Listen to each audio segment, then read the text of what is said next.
Yesterday I undertook to give you a sort of report on the events that took place in Stuttgart. I went on to say that I would like to convey something of the substance of the lectures I delivered there. So I will do that today, and tomorrow try to add further comment, supplementing yesterday's report. The first lecture on Tuesday was conceived as a response to a quite definite need that had developed and made itself clearly felt during the discussions of Sunday, Monday, and Tuesday. They have been described to you at least from the standpoint of the mood that prevailed there. The need I refer to was for a survey of the essentials of community building. Community building by human beings working in anthroposophy has recently played an important role in the society. Young people in particular, but other older ones as well, entered the society with a keen longing to meet others in it with whom they could have a type of experience that life does not afford the single individual in today's social order. To say this is to call attention to a thoroughly understandable longing felt by many people of our time. As a result of the dawning of the age of consciousness, old social ties have lost their purely human content and their purely human strength. People always used to grow into some particular community. They did not become hermits. They grew into some quite specific community or other. They grew into the community of a family, a profession, a certain rank. Recently, they have been growing into the communities we call social classes, and so on. These various communities have always carried certain responsibilities for the individual that he could not have carried for himself. One of the strongest bonds felt by men of modern times has been that of class. The old social groupings, those of rank, of nationality, even of race, have given way to a sense of belonging to a certain class. This has recently developed to a point where the members of a given class, the so-called higher classes or aristocracy, the bourgeoisie, the proletariat, make common cause. Thus, communities based on class have transcended national and even racial and other such loyalties, and a good many of the elements witnessed in modern international social life can be ascribed to these class communities. But the age of the consciousness soul, which began early in the 15th century and has come increasingly to the fore, has recently been making itself felt in human souls with growing urgency and vehemence. This has made human beings feel that they can no longer find in class communities any elements that could carry them into something beyond merely individual existence. On the one hand, modern man has a strong sense of individuality and cannot tolerate any interference with his life of individual thought and feeling. He wants to be recognized as a personality. That goes back to certain primal causes.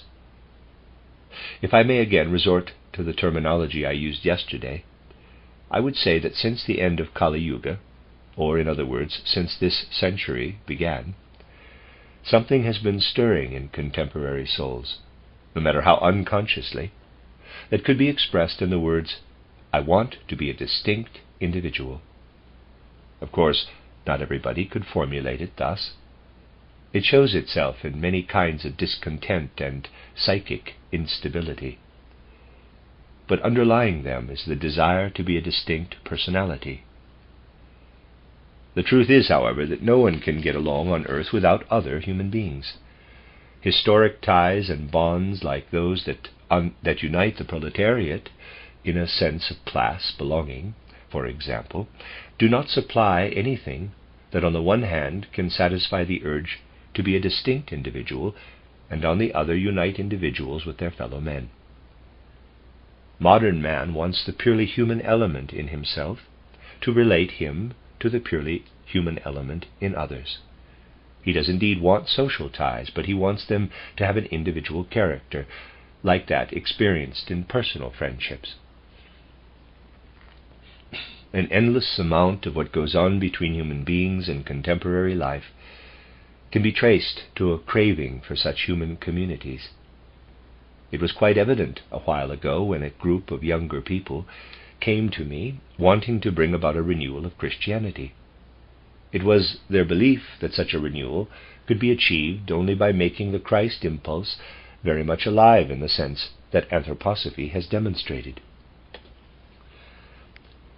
This longing felt by younger theologians, some of whom were just completing their training and were therefore about to assume pastoral duties, others of whom were still studying, was the element that gave birth to the latest offshoot of our society, the movement for religious renewal.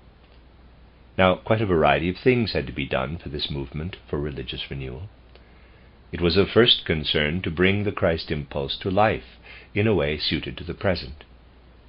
To do this meant taking very seriously indeed the fact that I have so often stressed, that the Christ not only spoke to human souls at the beginning of the Christian era, but has carried out the promise that he made when he said, "I will be with you always, unto the very end of the earth." This means that he can always be heard whenever a soul desires it, that a continuing Christ revelation is taking place. There had to be an ongoing evolution from the written Gospels to immediately living revelation of the Christ impulse. This was one aspect of the task of religious renewal. The other was one that I had to characterize at once by saying that religious renewal must bring communities into being, that it must build religious communities. Once a community has equipped an individual with knowledge, he can do something with it by himself. But that direct experience of the spiritual world, which is not based on thought but rather on feeling and is religious by nature, this experience of the spiritual world as divine can only be found by forming communities. So a healthy building of community must, I said, go hand in hand with the healthy development of religious life. The personalities who undertook the launching of this movement for religious renewal were, at the outset, all Protestant theologians. Their attention could be called to the fact that it was just the Protestant denominations that had recently been tending to lay increasing emphasis on sermons, to the neglect of ritual. But preaching has an atomizing effect on communities. The sermon, which is intended to convey knowledge of the spiritual world, challenges the individual soul to form its own opinions. This fact is reflected in the particularly pronounced modern antagonism to the credo, the confession of beliefs, in an age when everyone wants to confess only to his own. This has led to an atomization, a blowing apart of the congregation, with a resultant focusing of the religious element on the individual. This would gradually bring about the dissolution of the soul elements of the social order if there were not to be a renewed possibility of building true community. But true community building can only be the product of a cultus derived from fresh revelations of the spiritual world. So the cultus now in use in the movement for religious renewal was introduced.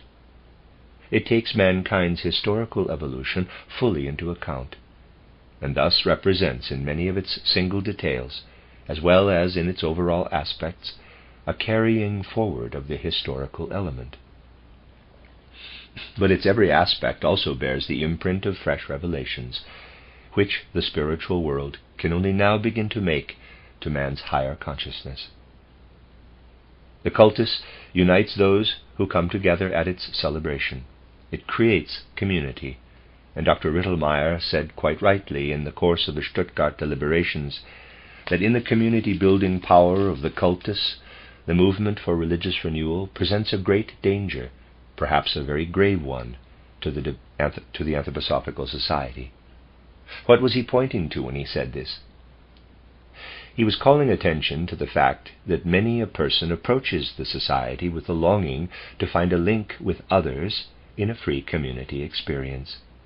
Such communal life, with the religious coloration that the cultus gives it, can be attained, and people with such a longing for community life can satisfy it in the movement for religious renewal. If the society is not to be endangered, it must therefore also make a point of nurturing a community-building element.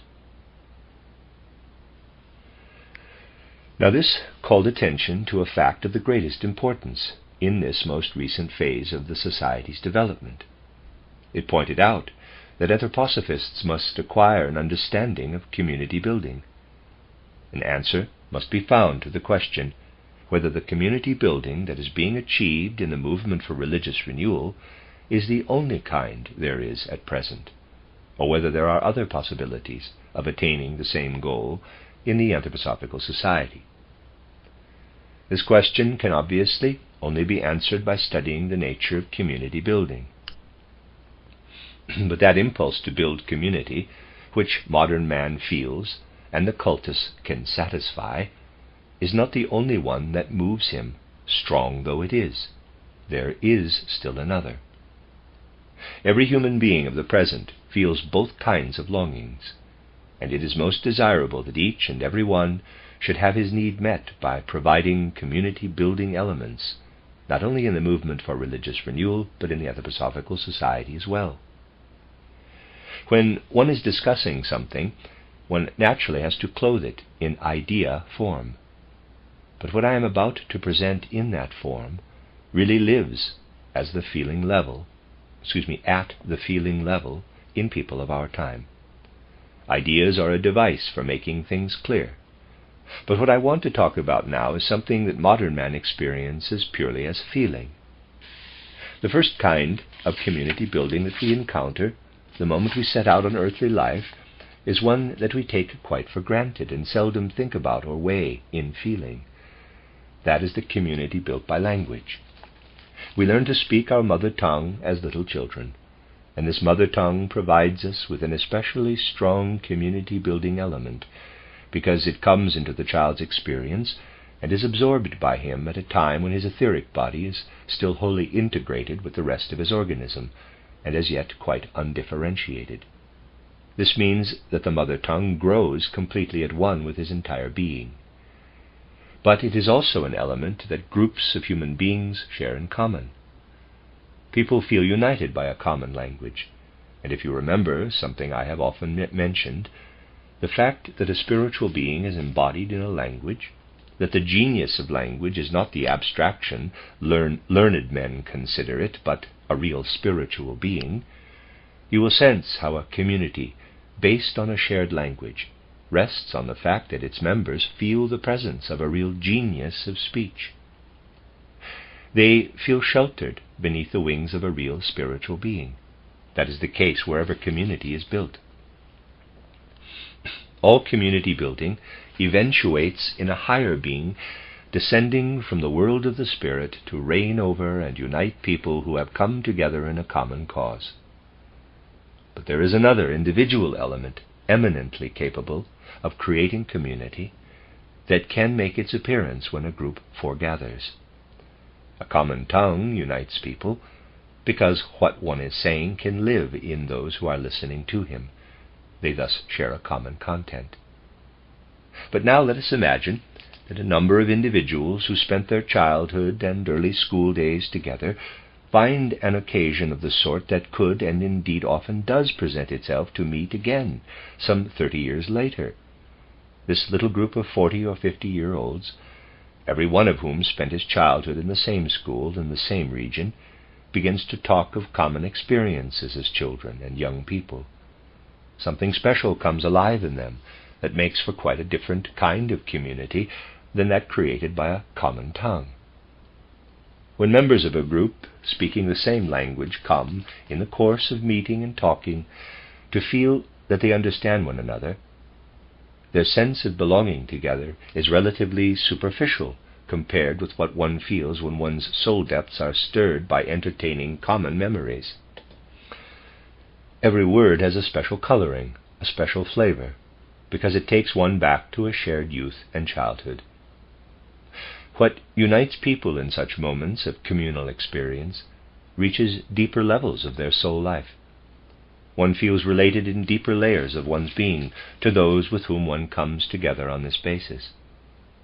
What is this basis of relationship? It consists of memories, memories of communal experiences of earlier days. One feels oneself transported to a vanished world, where one once lived in company with these others with whom one is thus reunited. This is to describe an earthly situation that aptly illustrates the nature of the cultus. For what is intended with the cultus? Whether its medium be words or actions, it projects into the physical world, in an entirely different sense than our natural surroundings do, an image of the supersensible, the spiritual world. Every plant, every process in external nature is, of course, also an image of something spiritual, but not in the direct sense that a rightly presented verbal or ceremonial facet of the cultus is. The words and actions of the cultus convey the supersensible world in all its immediacy. The cultus is based on speaking words in the physical world in a way that makes the supersensible world immediately present in them, on performing actions in a way that conveys forces of the supersensible world. A cultus ritual is one in which something happens that is not limited to what the eyes see when they look physically at ritualistic acts. The fact is rather that forces of a spiritual, supersensible nature permeate ordinary physical forces. A supersensible event takes place in the physical act that pictures it. Man is thus directly united with the spiritual world by means of the physically perceptible words and actions of the cultus. Rightly presented, its words and actions bring to our experience on the physical plane a world that corresponds to the pre-earthly one from which we human beings have descended. In just the same sense in which 40 or 50-year-olds who have met again feel themselves transported back into the world they shared in childhood, does a person who joins others at the celebration of a genuine cultus feel himself transported back into a world he shared with them before they descended to the earth. He is not aware of this. It remains a subconscious experience, but it penetrates his feeling life all the more deeply for that very reason. The cultus is designed with this intent. It is designed with a view to giving man a real experience of something that is a memory, an image of his pre-earthly life, of his existence before he descended to the earth. The members of congregations based on a cultus feel especially keenly what, for purposes of illustration, I have just described as taking place when a group comes together in later life and exchanges memories of childhood. They feel transported into a world where they lived together in the supersensible. This accounts for the binding ties created by a cultus-based community, and it has always been the reason why it did so.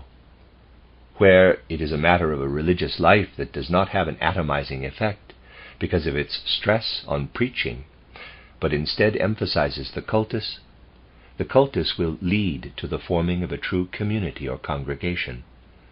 No religious life can be maintained without the community-building element. Thus a community based in this sense on common memories of the supersensible is a community of sacraments as well. But no form of sacrament or cultus-based community that remains standing where it is today can meet the needs of modern human beings. To be sure, it may be acceptable to many people, but cultus-based congregations would not achieve their full potential, or more important still, reach their real goal, if they were to remain nothing more than communities united by common memories of supersensible experience. This has created an increasing need for introducing sermons into the cultus. The trouble is that the atomizing tendency of sermons, as though these are presently conceived by the Protestant denominations, has become very marked, because the real needs arising from the consciousness soul development of this fifth post-Atlantean epoch have not been taken into account.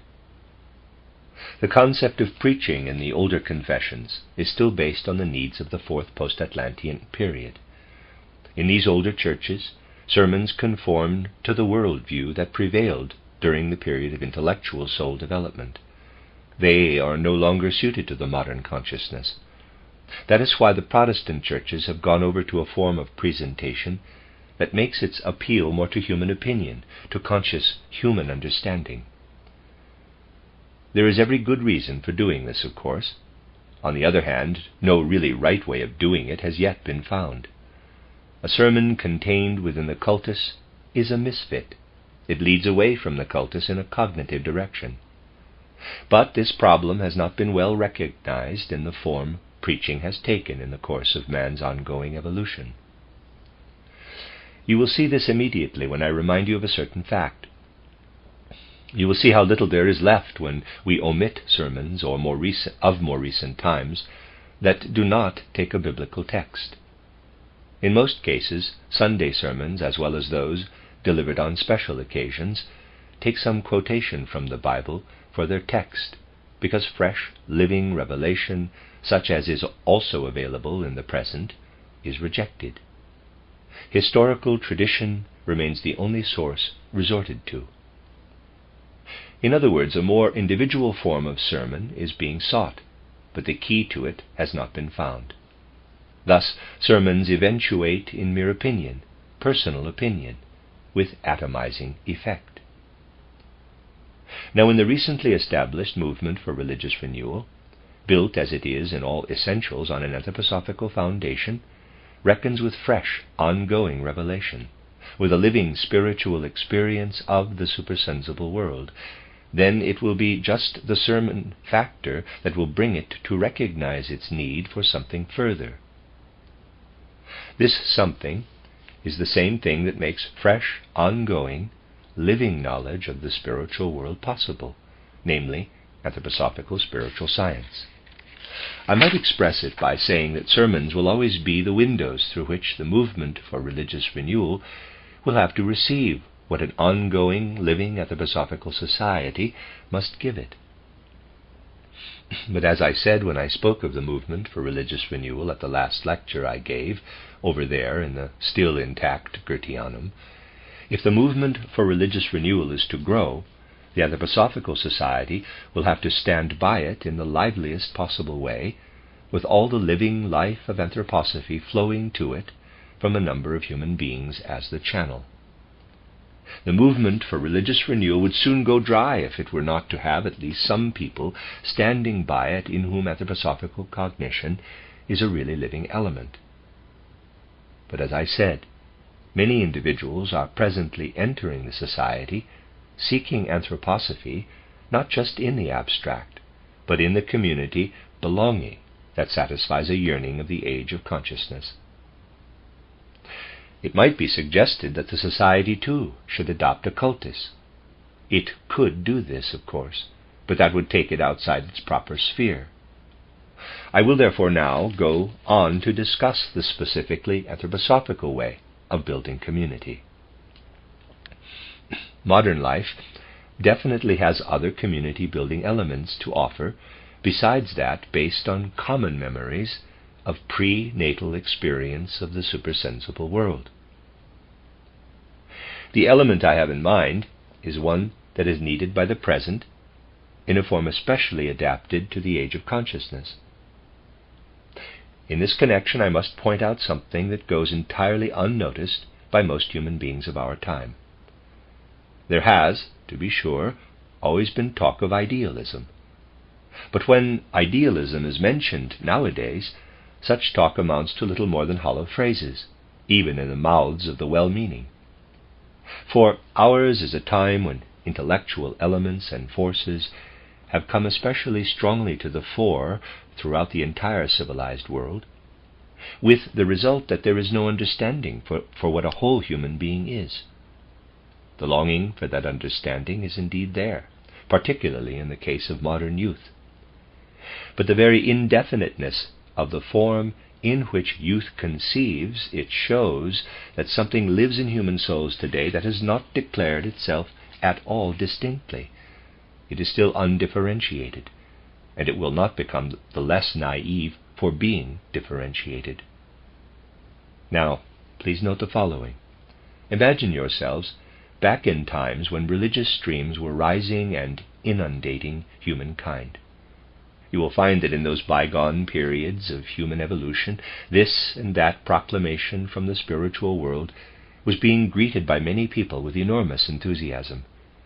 Indeed, it would have been completely impossible for the confessions extant today to find the strength to carry people if, at the time of these proclamations, souls had not felt a much greater affinity for revelations from the spiritual world than is felt today.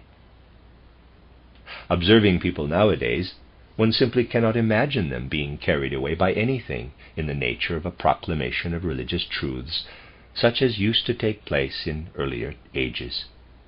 Of course, sects do form, but there is a Philistine quality about them in great contrast to the fiery response of human souls to earlier proclamations.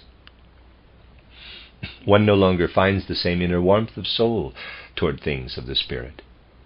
It suffered a rapid diminution in the last third of the 19th century. Granted, discontent still drives people to listen to this or that and to join one or another church. But the positive warmth that used to live in human souls and was solely responsible for enabling individuals to put their whole selves at the service of the Spirit has been replaced by a certain cool or even cold attitude. This coolness is manifest in human souls today when they speak of ideals and idealism. For nowadays, the matter of chief concern is something that still has a long way to go to its fulfillment, that still has a long waiting period before it, but that as expectation is already very much alive in many human souls today. Read that sentence again. For nowadays, the matter of chief concern is something that still has a long way to go to its fulfillment, that still has a long waiting period before it, but that as expectation is already very much alive in many human souls today. I can characterize it for you in the following way. Let us take two states of consciousness familiar to everybody, and imagine a dreaming person and someone in a state of ordinary waking consciousness. What is the situation of the dreamer? It is the same as that of a sleeping person. For though we may speak of dreamless sleep, the fact is that sleepers are always dreaming, though their dreams may be so faint as to go unnoticed. What, I repeat, is the dreamer's situation? He is living in his own dream picture world. As he lives in it, he frequently finds it a good deal more vivid and gripping, this much can certainly be said, than his everyday waking experience. But he is experiencing it in complete isolation. It is his purely personal experience. Two people may be sleeping in one and the same room, yet be experiencing two wholly different worlds in their dream consciousness. They cannot share each other's experience. Each has his own, and the most they can do is tell one another about it afterward. When a person wakes and exchanges his dream consciousness for that of every day, he has the same sense perception of his surroundings that those about him have. They begin to share a communal scene. A person wakes to a shared world when he leaves dreams behind and enters a day-waking state of consciousness. What wakes him out of the one consciousness into the other? It is light and sound and the natural environment that rouse him to the ordinary day-waking state, and other people are in the same category for him. One wakes up from dreams by the natural aspects of one's fellow men, by what they are saying, by the way they clothe their thoughts and feelings in the language they use. One is awakened by the way other people naturally behave. Everything in one's natural environment wakes one to normal day consciousness. In all previous ages, people woke up from the dream state to day-waking consciousness. And these same surroundings provided a person with a gate through which, if he was so minded, he entered spiritual realms. Then a new element made its appearance in human life with the awakening and development of the consciousness soul. This calls for a second kind of awakening, one for which the human race will feel a growing need, an awakening at hand of the souls and spirits of other human beings. In ordinary waking life, one awakens only in meeting another's natural aspects. But a person who has become an independent, distinct individual in the age of consciousness wants to wake up in the encounter with the soul and spirit of his fellow man. He wants to awaken to his soul and spirit, to approach him in a way that startles his own soul awake, in the same sense that light and sound and other such environmental elements startle one out of dreaming. This has been felt as an absolutely basic need since the beginning of the 20th century, and it will grow increasingly urgent. It is a need that will be apparent throughout the 20th century, despite the time's chaotic, tumultuous nature, which will affect every phase of life and civilization. Human beings will feel this need, the need to be brought to wake up more fully in the encounter with the other person than one can wake up in regard to the merely natural surroundings.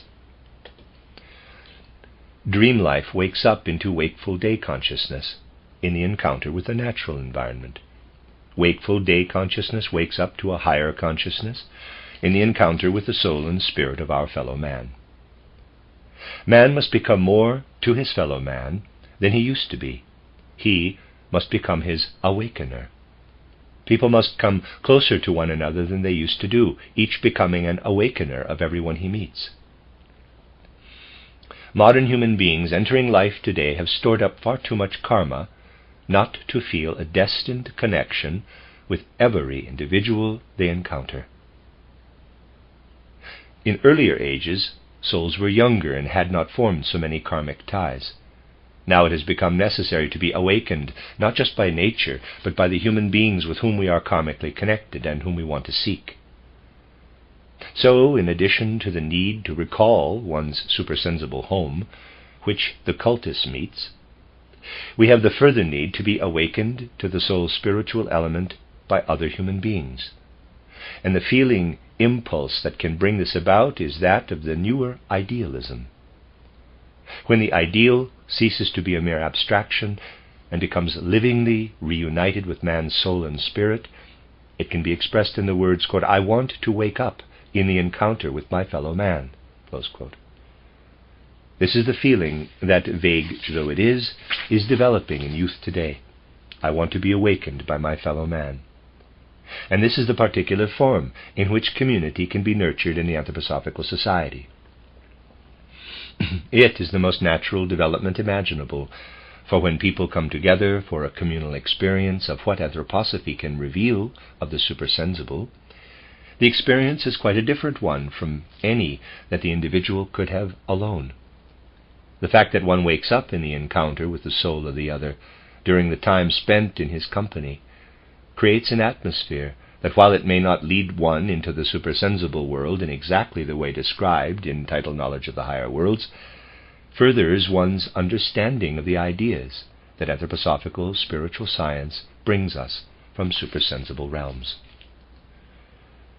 There is a different understanding of things among people who share a common idealistic life based on mutual communication of an anthroposophical content, whether by reading aloud or in some other way. Through experiencing the supersensible together, one human soul is awakened most intensively in the encounter with another human soul. It wakes the soul to higher insight, and this frame of mind creates a situation that causes a real communal being to descend in a group of people gathered for the purpose of mutually communicating and experiencing anthroposophical ideas. Just as the genius of a language lives in that language and spreads its wings over those who speak it, so do those who experience anthroposophical ideas together in the right idealistic frame of mind live in the shelter of the wings of a higher being. Now, what takes place as a result? If this line Dr. Steiner draws on the blackboard represents the demarcation between the supersensible and the sense world, we have, here, above it, the processes and beings of the higher world experienced in the cultus. They are projected by the words and ritualistic acts of the cultus into the physical world here below the line. In the case of an anthroposophical group, experience on the physical plane is lifted by the strength of its genuine spiritualized idealism into the spiritual world. The cultus brings the supersensible down into the physical world with its words and actions. The anthroposophical group raises the thoughts and feelings of the assembled individuals into the supersensible. And when an anthroposophical content is experienced in the right frame of mind by a group of human beings whose souls wake up in the encounter with each other, the soul is lifted in reality into a spirit community. It is only a question of this awareness really being present. Where it exists and groups of this kind make their appearance in the anthroposophical society, there we have, in this reversed cultus, as I shall call it, in this polar opposite of the cultus, a most potent community-building element. If I were to speak pictorially, I would put it thus. The community of the cultus seeks to draw the angels of heaven down to the place where the cultus is being celebrated, so that they may be present in the congregation, whereas the anthroposophical community seeks to lift human souls into supersensible realms, so that they may enter the company of angels. In both cases, that is what creates community. But if anthroposophy is to serve man as a real means of entering the spiritual world, it may not be mere theory and abstraction. We must do more than just talk about spiritual beings. We must look for the opportunities nearest at hand to enter their company. The work of an anthroposophical group does not consist in a number of people merely discussing anthroposophical ideas. Its members should feel so linked with one another that human soul wakes up in the encounter with human soul, and all are lifted into the spiritual world, into the company of spiritual beings, though it need not be a question of beholding them. We do not have to see them to have this experience. This is the strength-giving element that can emerge from groups that have come into being within the society through the right practice of community building. Some of the fine things that really do exist in the society must become more common. That is what new members have been missing. They have looked for them but have not found them. What they have encountered has instead been some such statement as, quote, "If you want to be a real anthroposophist, you must believe in reincarnation and the etheric body," close quote, and so on. I have often pointed out that there are two ways of reading a book like my title, Theosophy. One is to read, quote, "Man consists of physical body, etheric body, astral body, etc., and lives repeated earth lives and has a karma, etc., close quote. A reader of this kind is taking in concepts.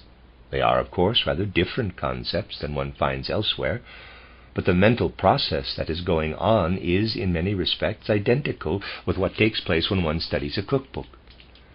My point was exactly that the process is the important thing, not the absorption of ideas. It makes no difference whether you are reading, quote, "Put butter into a frying pan, add flour, stir, add the beaten eggs, etc., close quote, or, quote, "There is physical matter, etheric forces, astral forces, and they interpenetrate each other," close quote. It is all one from the standpoint of the soul process involved, whether butter, eggs, and flour are being mixed at a stove, or the human entelechy is conceived as a mixture of physical, etheric, and astral bodies. But one can also read Theosophy in such a manner as to realize that it contains concepts that stand in the same relation to the world of ordinary physical concepts as the latter does to the dream world. They belong to a world to which one has to awaken out of the ordinary physical realm, in just the way one wakes out of one's dream world into the physical. It is the attitude one has in reading that gives things the right coloring. That attitude can, of course, be brought to life in present-day human beings in a variety of ways. They are all described and there to choose from in title Knowledge of the Higher Worlds. But modern man also needs to go through the transitional phase, one not to be confused with actually beholding higher worlds, of waking up in the encounter with the soul spiritual aspect of his fellow man, to the point of living into the spiritual world just as he awakes from dreams into the physical world through the stimulus of light and sound, etc. We must rise to an understanding of this matter. We have to come to understand what anthroposophy ought to be within the anthroposophical society. It should be a path to the spirit. When it becomes that, community building will be the outcome. But anthroposophy must really be applied to life. That is the essential thing, my dear friends. How essential it is can be illustrated by an example close at hand. After we had had many smaller meetings with a varying number of people there in Stuttgart and had debated what should be done to consolidate the society, I came together with the young people. I am not referring to the meeting I reported on yesterday, which was held later. This was a prior meeting, but also one held at night. These particular young people were all students. Well, first there was some talk about the best way to arrange things so that the society would function properly, and so on. But after a while, the conversation shifted to anthroposophy itself. We got right into its very essence, because these young men and women felt the need to inquire into the form studies ought to take in future, how the problem of doctoral dissertations should be handled, and other such questions. It was not possible to answer them superficially. We had to plunge right into anthroposophy. In other words, we began with Philistine considerations and immediately got into questions of anthroposophy and its application, such as, quote, how does one go about writing a doctoral dissertation as an anthroposophist? How does one pursue a subject like chemistry? Close quote. Anthroposophy proved itself life-oriented, for deliberations such as these led over into it quite of themselves. The point is that anthroposophy should never remain abstract learning. Matters can, of course, be so arranged that people are summoned to a meeting called for the purpose of deciding how the society should be set up, with a conversation about anthroposophy as a further item on the agenda. This would be a superficial approach. I am not suggesting it, but rather a much more inward one that would lead over, quite of itself, from a consideration of everyday problems to the insight that anthroposophy should be called upon to help solve them. One sees the quickening effect it has on life in just such a case as the one cited, where people were discussing the reshaping of the society only to end up, quite as a matter of organic necessity, in a discussion of how the anthroposophist and the scientific Philistine must conceive the development of the embryo from their respective standpoints. We must make a practice of this rather than of a system of double-entry bookkeeping that sets down such Philistine entries on one page as, quote, Anthroposophical Society, close quote, quote, Union for a Free Spiritual Life, close quote, and so on. Real life should be going on without a lot of theory and abstractions and a dragging in of supposedly anthroposophical sayings such as, quote, in anthroposophy, man must find his way to man, close quote, and so on. Abstractions of this kind must not be allowed to play a role.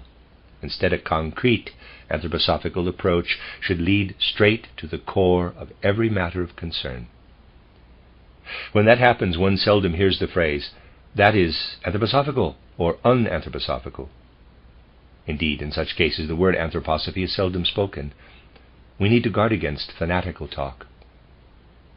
My dear friends, this is not a superficial matter, as you will see. At the last Congress in Vienna, I had to give 12 lectures on a wide range of subjects, and I set myself the task of never once mentioning the word anthroposophy, and I succeeded. You will not discover the word anthroposophy or anthroposophical in a single one of the 12 lectures given last June in Vienna. The experiment was a success. Surely one can make a person's acquaintance without having any special interest in whether his name is Müller and what his title is. One just takes him as he is. If we take anthroposophy livingly just as it is, without paying much attention to what its name is, this will be a good course for us to adopt. We will speak further about these things tomorrow, and I will then give you something more in the way of a report.